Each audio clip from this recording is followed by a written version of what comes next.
आता पाहूया कल महाराष्ट्राचा। लोकसभा मतदानाच्या 5व्या टप्प्याला आता काही दिवसच उरलेत, त्यामुळे मुंबईमध्ये प्रचाराची रणधुमाळी सध्या बघायला मिळते।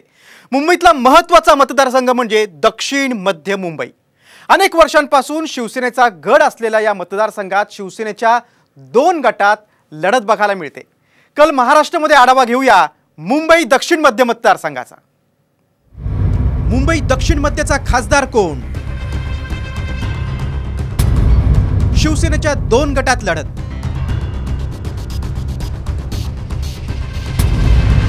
शेवाळे हॅट्रिक करणार की देसाई बाजी मारणार? दक्षिण मध्य मुंबईमध्ये देखील सध्या प्रचाराचा रंग मोठ्या प्रमाणात वाढत असलेला बघायला मिळतोय, कारण याच मतदारसंघामध्ये उंच इमारती आहेत आणि सगळ्यात मोठी झोपडपट्टी म्हणजेच धारावीचं क्षेत्र देखील आहे। आणि अशामध्येच आता राहणारे सर्व नागरिक नेमकं कोणाला मतदान करणार आणि नेमकं जे प्रतिनिधी या निवडणुकीच्या रिंगणात उतरले आहेत त्यांचं नेमकं म्हणणं काय आहे, कोण कोणावर भारी पडणार हे जाणून घेण्याचा प्रयत्न आपण करणार आहोत।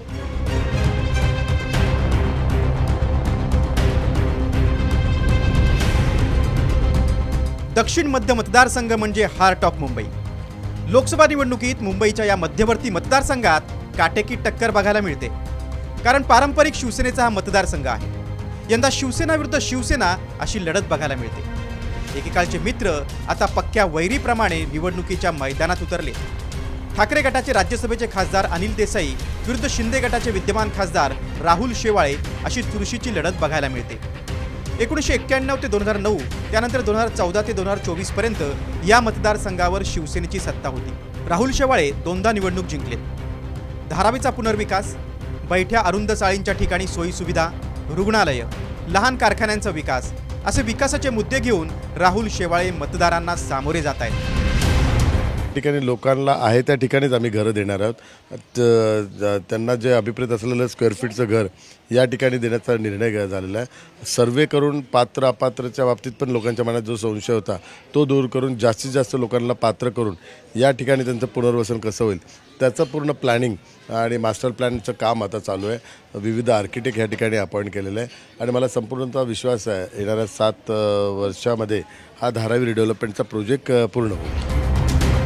मवियाचे उमेदवार अनिल देसाईंनीही धारावीबाबत आपली भूमिका स्पष्ट केली आहे। धारावीचा विकास, धारावी रिडेव्हलपमेंट फार महत्त्वाचं आहे। धारावीकर तिथेच त्याच जागी इन सिटू रिडेव्हलपमेंट ज्याला आपण म्हणतो त्या प्रकारची रिडेव्हलपमेंट झाली पाहिजे। धारावीकर कुठेही विस्थापित होणार नाही। धारावीकर तिथेच त्याला घर, तिथेच त्याच्या व्यवसायाची जागा, तिथेच त्याची प्रगती आणि असा आराखडा व्यवस्थितरित्या त्यांच्या प्रगतीसाठी त्यांच्या विकासासाठी असलेला हा आम्ही त्याचा फॉलोअप करतो। या मतदारसंघामध्ये शिवसेना भवन, शिवाजी पार्क, स्वातंत्र्यवीर सावरकर स्मारक, हिंदू मिल, चैत्यभूमी आदी महत्त्वाची स्थळं आहेत। सर्वसामान्य ते उच्चभ्रू असा हा मिश्र मतदारसंघ आहे। मुंबई जिल्ह्यातील 4 आणि मुंबई उपनगरांमधील 2 असे एकूण 6 विधानसभा मतदारसंघ इथे समाविष्ट आहेत। दलित आणि मुस्लिम मतदारांची संख्या मोठी आहे। 2019 मधील मतांची आकडेवारी पाहूया। शिवसेनेचे राहुल शेवाळे 4,24,913 मतं, काँग्रेसचे एकनाथ गायकवाड 2,72,774 मतं, वंचितचे संजय भोसले 63,412 मतं, बसपाचे अहमद शकील शेख 8,635 मतं, नोटा 13,834 मतं। 2014 मधील मतांची आकडेवारी पाहूया। शिवसेनेचे राहुल शेवाळे 3,81,008 मतं, काँग्रेसचे एकनाथ गायकवाड 2,42,828 मतं, मनसेचे आदित्य शिरोडकर 73,096 मतं, आपचे सुंदर बालकृष्णन 27,687 मतं, बसपाचे गणेश अय्यर 14,762 मतं, नोटा 9,571 मतं। राजकीय तज्ञांच्या मते उद्धव ठाकरे गटाला लोकांची सहानुभूती मिळते। काँग्रेसची मतं शिवसेनेकडे हस्तांतरित होतील का? आणि अल्पसंख्याक जे आता उद्धव ठाकरे यांच्या रूपानं त्यांच्या जवळ गेलेली आहेत, ज्यांनी कधीही गर्व से कहो हिंदू है म्हणणाऱ्या शिवसेनेला आपलं मानलं नव्हतं, तिकडे आज अल्पसंख्याक मुसलमानांच्या रांगा प्रतिसादासाठी समोर येणार आहेत। त्यामुळे ही लढत चुरशीची आहे।